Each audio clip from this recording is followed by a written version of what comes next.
Let's do this. The Cult of Hockey podcast by the faithful and for the faithful. I'm David Staples of the Edmonton Journal, and I'm here today with Bruce McCurdy. How about that game last night, Bruce? Yeah, how about that game last night?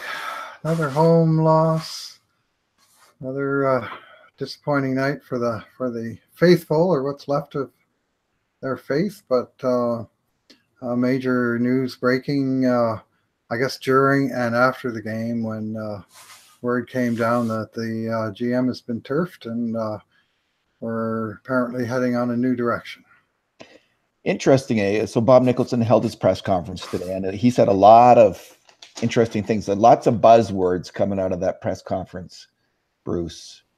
Blip, overripe, character, heavy hockey, something in the water, patience.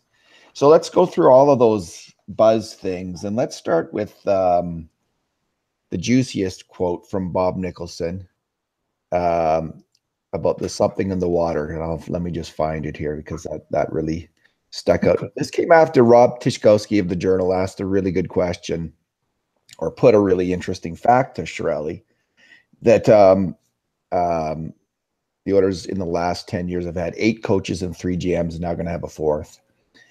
And Nicholson then said, quote, "We're not going to be in a real rush to get a general manager. We have to get the right one.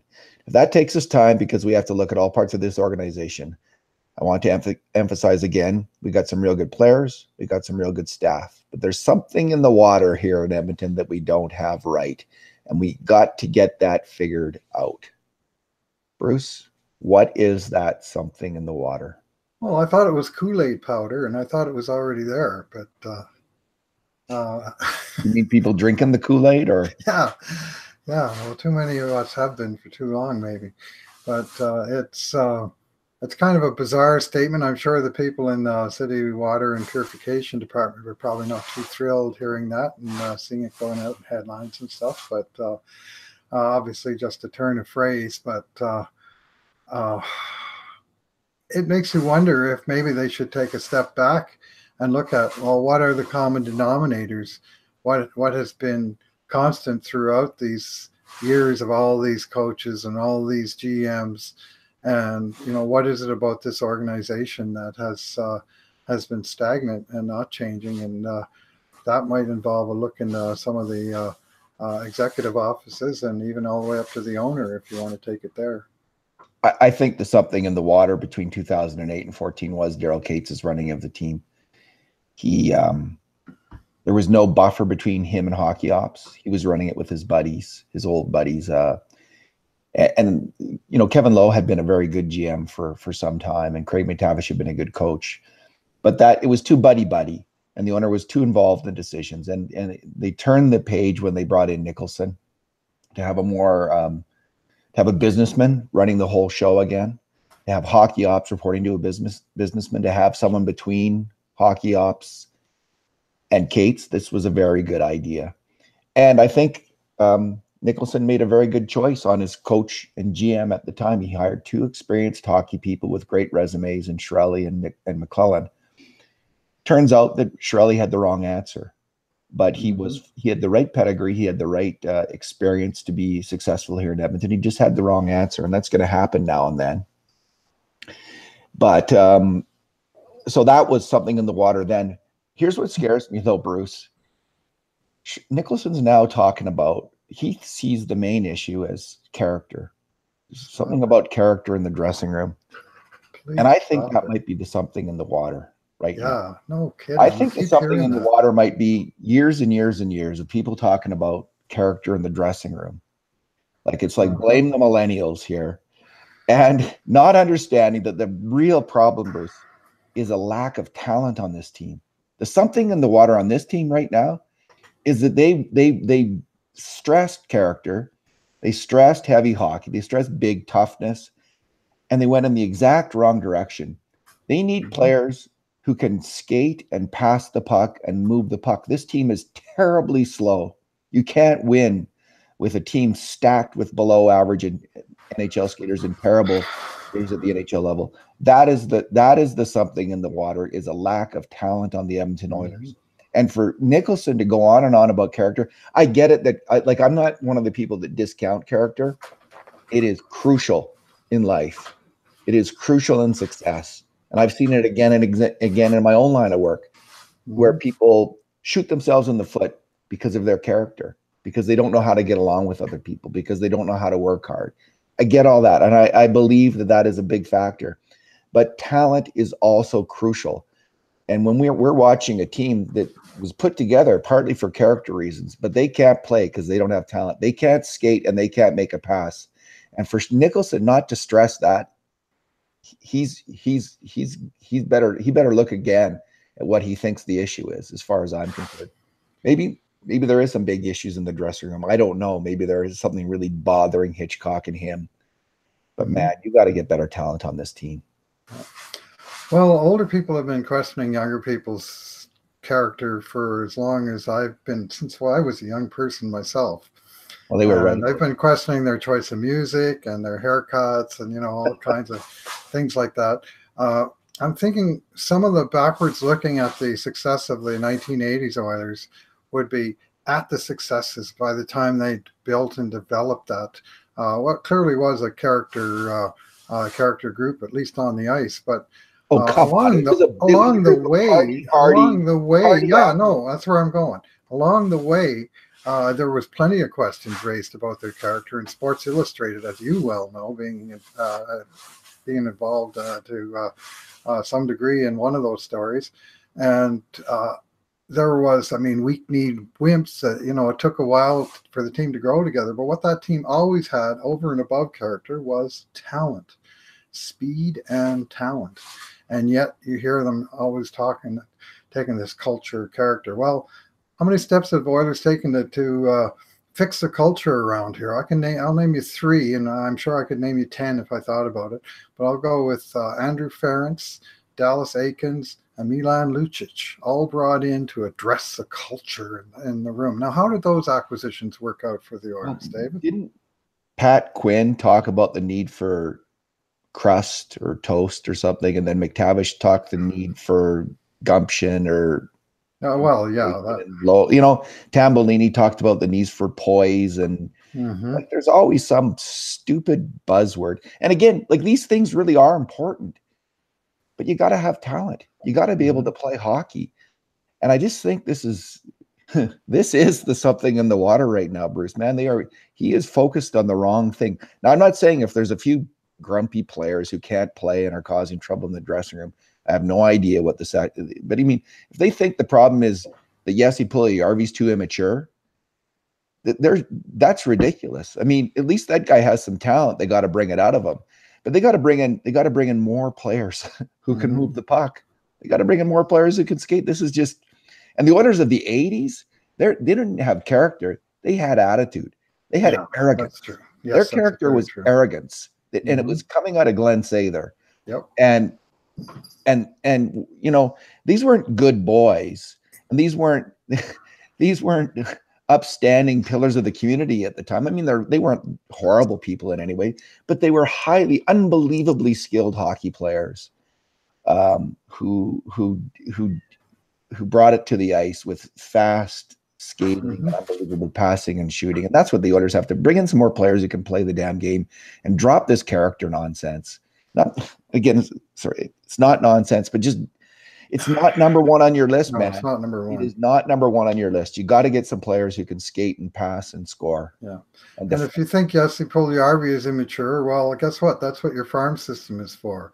If you think he's immature, why would you bring him to Canada as an 18-year-old kid and stick him in the NHL right off the bat and expect him to be a productive player?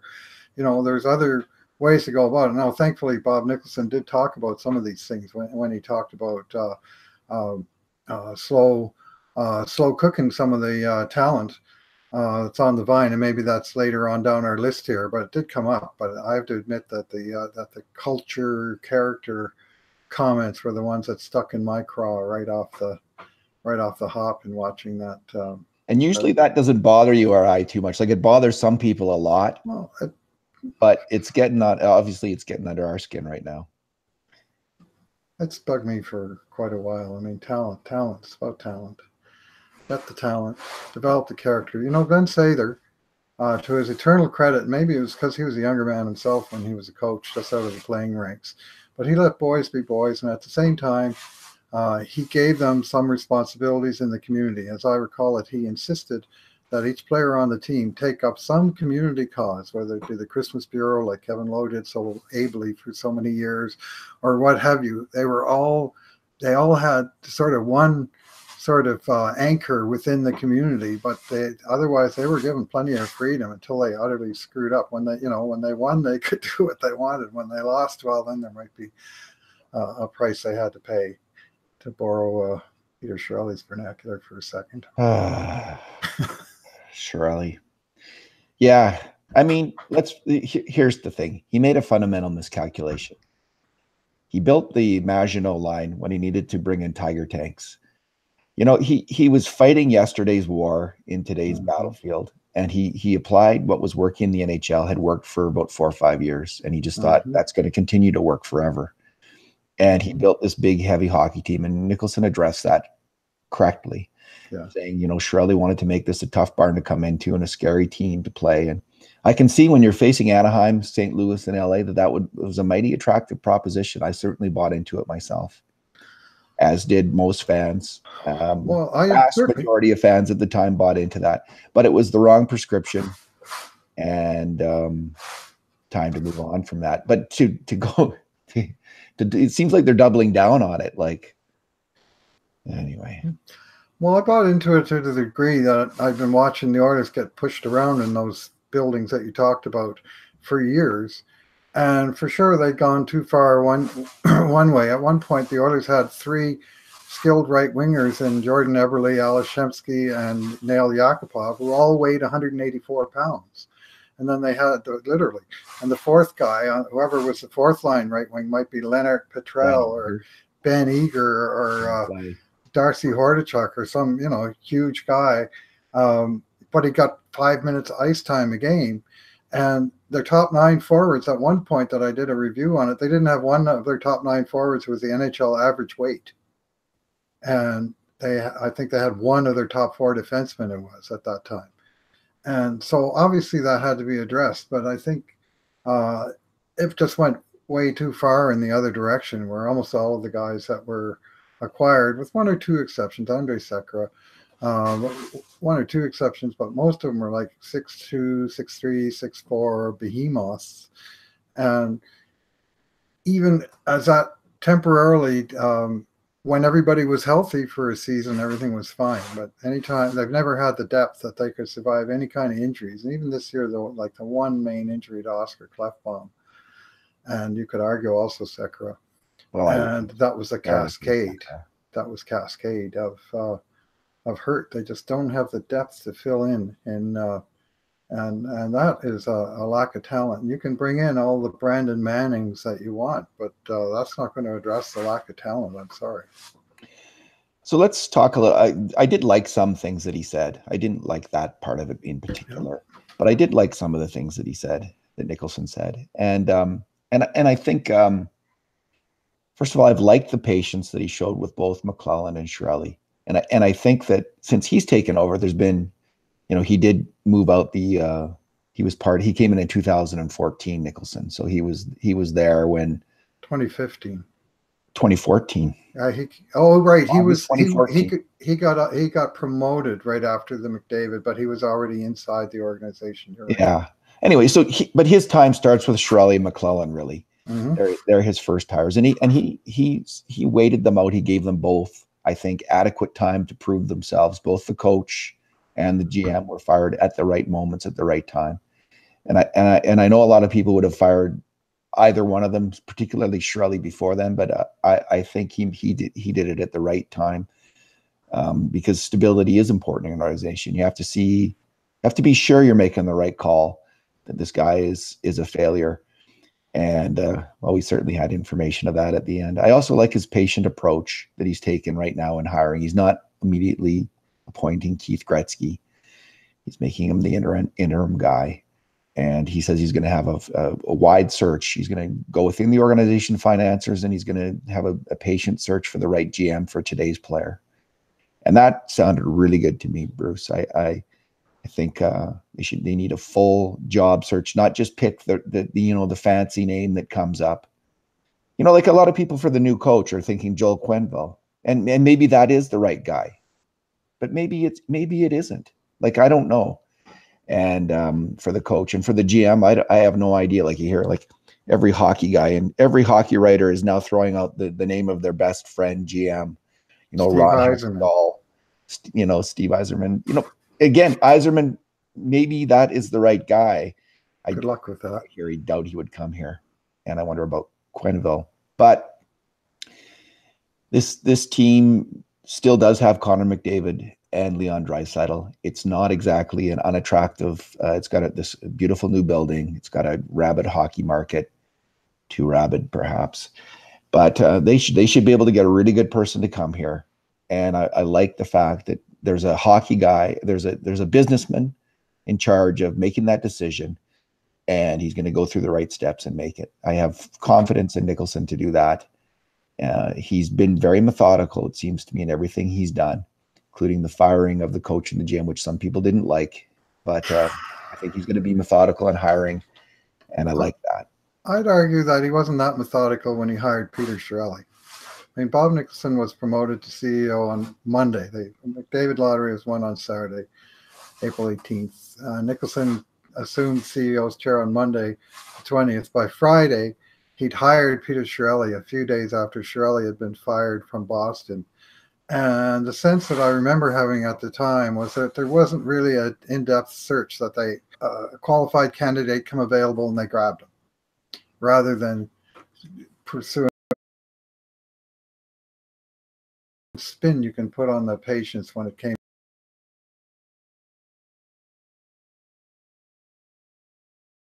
forward.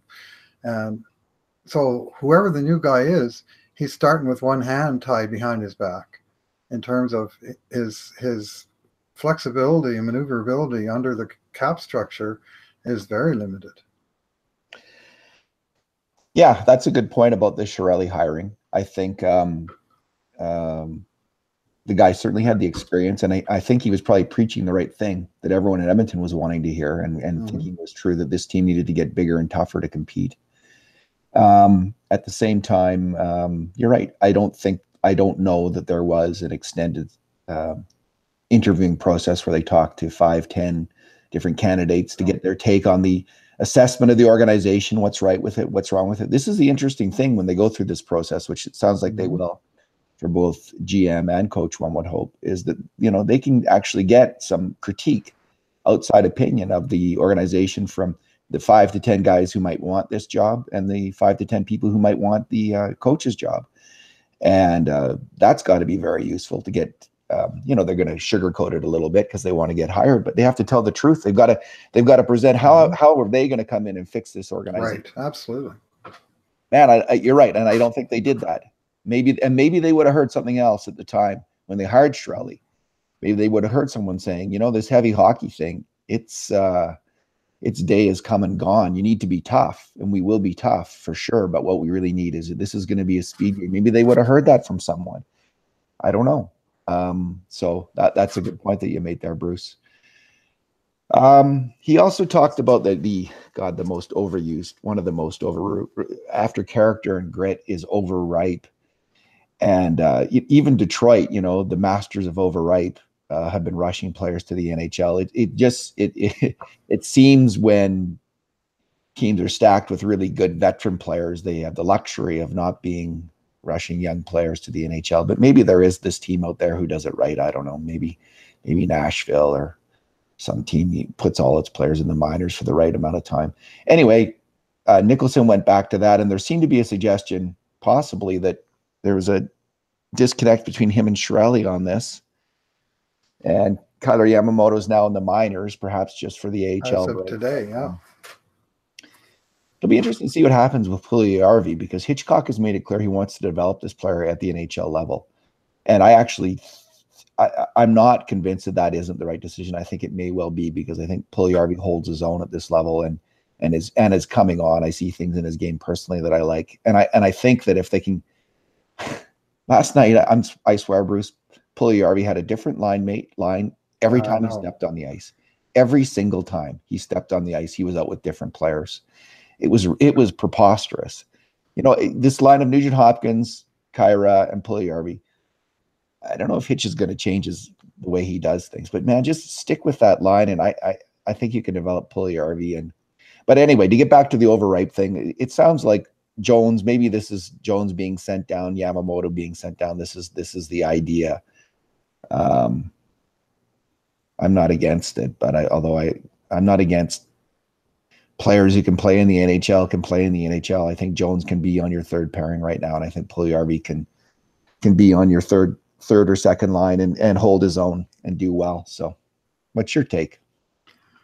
Well, I think I wrote in my player grades last night that Puljujärvi played a minute or more with 14 different teammates in the game last night. Like he was getting, as you say, just shuffled from pillar to post.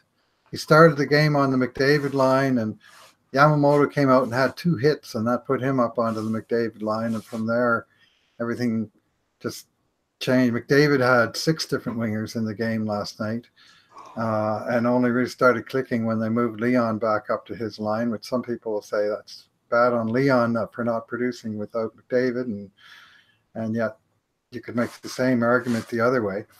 Anyway, McTavish had a there's not enough. McTavish had an electrical powered blender. I think Hitch has a nuclear powered blender. Got this huge reactor that powers his blender for the lines. Just the speed of light that it moves at. Yeah, I don't think it's a good idea, Bruce. I think it's a bad idea. And Drew Remenda pointed this out the other night, and I think Drew's right. It's too much mixing it up, man. Like, pick some lines and stick with them for a game. Yeah, well, my Kyler Yamamoto comment, I also mentioned that Hitchcock had the blender on puree last night. They just really had them moving about. And the thing with this is where the organizational impatience rears its head again. Remember, they had both Yamamoto and Puljujärvi up at the start of the season, and a lot of nights one of them be in the lineup and one of them be out of the lineup, and they were kind of competing for the same position. And then they sent them both down at the exact same time,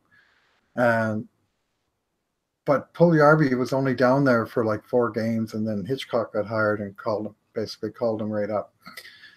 And then you had one of them like consistently on the team, and the other one consistently in the minors, which seemed to work. But then Chiarelli went and waived Valentin Zykov and brought up Yamamoto, and I haven't seen much sign that Yamamoto is ready to take that next step. Why not leave the guy down there for 2 or 3 months and per season if need be, and become overripe?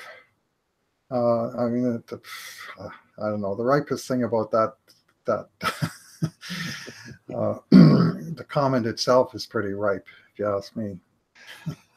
It's just such a meaningless. I don't get it. It's such a meaningless thing to say. Like, there are some players who are perfectly fine breaking in the NHL at a younger age, and some who aren't. And it helps if they got good teammates.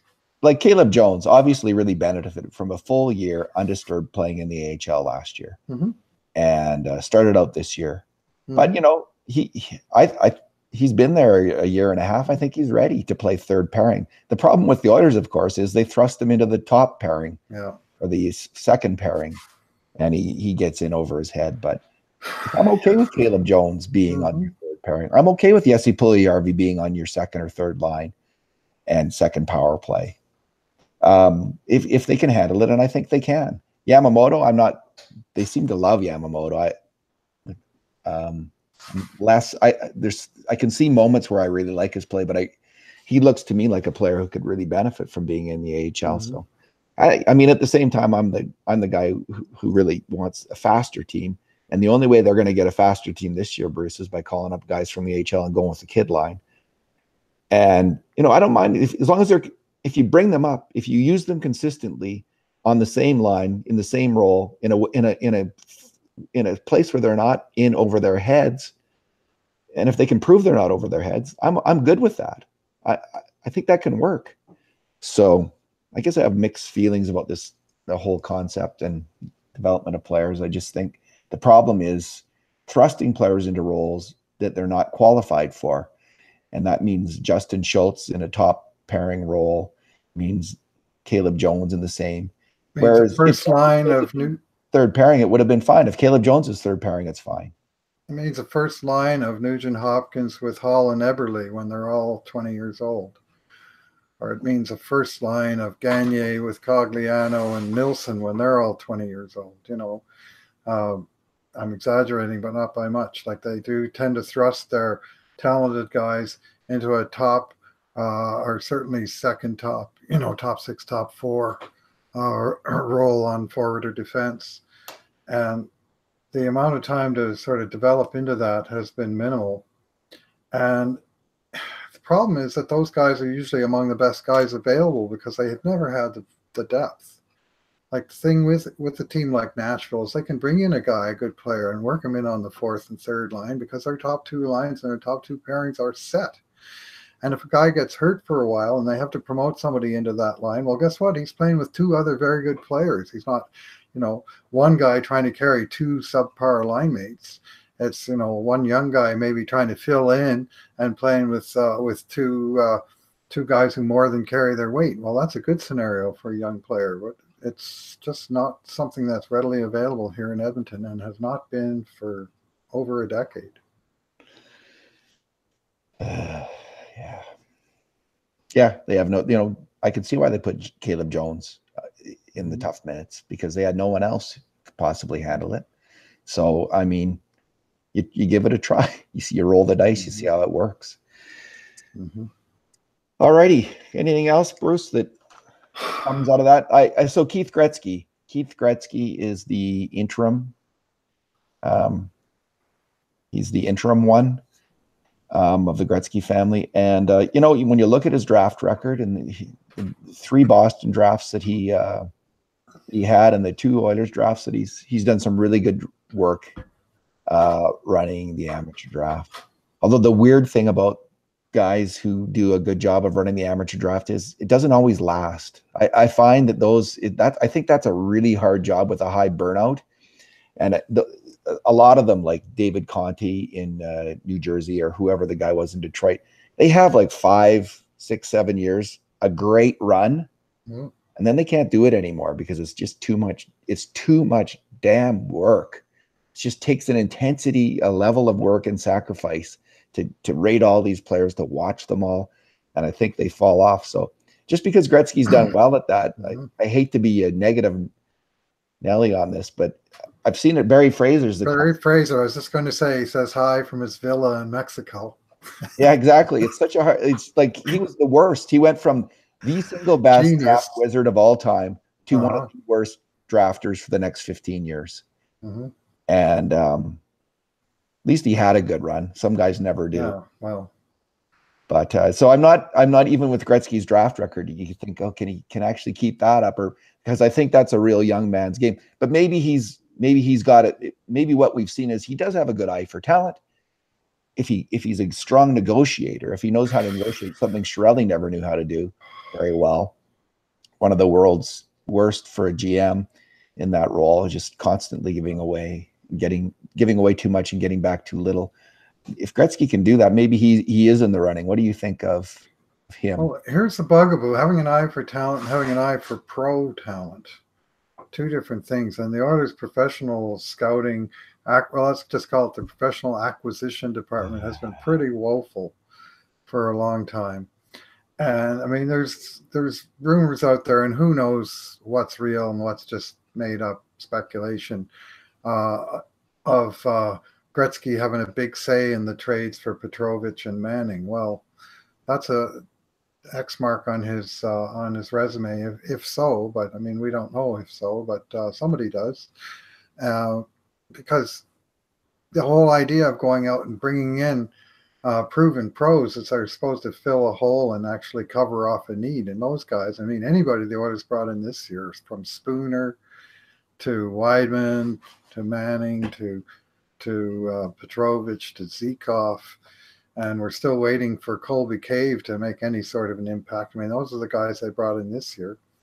And uh, they, collectively, that group just hasn't even come anywhere close to getting it done. Yeah. Yeah, it's the pro scouting has obviously failed this year. I don't know, like if other teams have brought in better guys, if there were better guys available or not, but man, these guys have not worked out here at all. I mean, it's been a disaster, and it's why Chiarelli's been. It's a big reason. Mm-hmm. If he had been able to find 2 or 3 better solutions, I mean, it's interesting because Ray Ferraro was saying that he's watched Toby Reeder in the playoffs last year and didn't see an NHL player there. But when he was signed here, everybody, including us, was excited. That they might have found a diamond in the rough. And well, he looked like a sure. We hadn't watched Tobias Reeder. Like I'm always careful now because I myself. No, I you say it consistently anymore. I just want to see them play before I decide. I wanted to see Brandon Manning play before I decided, and we've now seen them. And well, I mean, Toby Reeder, though, he had the track record of being a middle six, certainly third line player. He had 4 years in a row of 12 to 16 goals in the NHL. 25-year-old with speed. He sort of seemed to fill a niche of what they needed, penalty killer, and he's actually was pretty good, has been pretty good on the penalty killer, but 0 goals, through January, because now next game isn't until next month. It's just shocking. Like, maybe there is something in the water. Maybe it's in the fountain in the dressing room or something. No, I'm kidding, of course, but it's strange that they bring in these pieces to fill these niches, and then, I mean, Eric Belanger, you remember him? He had 8 years in a row of 35 points or something. Then he came here and he just completely collapsed as a player. Yeah, but he was like 33, and yeah, they bring in these old. Like, it always strikes me like if you want a 4th line center, what you really want more than anything else is just absolute hunger in that position. You want some player who's just going to go out there and grind. Colin Fraser. No, he was even past it. I like Colin Fraser more than you did. That's why I bring him up. Bring in someone who's 23 or 24. Maybe Colin Fraser was 26, but bring in someone who, like, this is their first NHL chance. This is the younger Kyle Brodziak, the guy they gave away for nothing. Yeah, yeah. Bring in that guy. Don't bring in the guy at the end of his career who's playing out the string and hoping to get one more contract. Like, you need hunger in that spot, and it's just a mistake to fill your 4th line grinder spots with old guys like Boyd Gordon, Korpikoski. I don't know. I don't like it. I've seen too much of it, and it hasn't worked out. And it just strikes me that those spots should be go for those. Look for those AHLers who have been there for 2 or 3 years and are just willing to kill to be in the NHL, to do anything, whatever it takes, and play that player for 2 or 3 years, and then get the next guy just like that, and then get the next guy just like that. Don't sign the guy who's been doing that 2 or 3 years and is burnt out and his body's used up and he doesn't have the talent to be in the NHL. Bring him in. Yeah, all I know is every time the Oilers host some team from some other division or conference, they seem to have some guy that I never heard of, and he goes out and he plays a good game and scores a goal or something, right? Isn't that the truth? Where's that guy on our team? Well, maybe he's in the AHL right now. Maybe that was that Malone guy and Patrick Russell and who was the third guy on that? The other, there's one more guy. Gambardella. Maybe that should be your 4th line this year. Maybe that would have worked. Would have been a heck of a lot cheaper. I can tell you that, Bruce. Yeah. Yeah. Well, that's what we're going to keep coming back to, is that with the commitments they've made, whoever's the next GM, the salary cap era has completely changed the landscape. And the problem with the Oilers isn't that they're not willing to spend to the cap. They've been too willing to spend to the cap. They've spent to the cap on less than fully qualified players. And maybe it costs a little more to bring guys to Edmonton. I don't know. But, I mean, some of the guys they brought in by trade, where they flat out lost the trade, and the guy's got term on his contract. I mean, how do you get out from that? How are they going to get rid of Ryan Spooner's contract or Brandon Manning's? Well, they're not. They're going to buy him out, and they're going to still eat some of it, or they're going to trade him and retain and still eat some of it, or they're just going to keep the guy around and eat all of it. Well, how about this, Bruce? We're getting into like the future here. Let's leave this for another day. Sure. Let's later this week, let's get back together and talk about what the next GM faces, all of the challenges facing Yeah, that'll be our Keith next podcast. Keith Gretzky. Yeah, we can talk about that. I'm going to be looking at the roster in depth, top to bottom, here in the There you next go. day or so. Have a post on that, and you've been posting up a storm, my good man. Yeah. Well, you can run that cap friendly buyout calculator till it's smoking, and we'll get back to you. All right, Bruce. Thanks for talking today. Yep. Thanks for listening, everyone.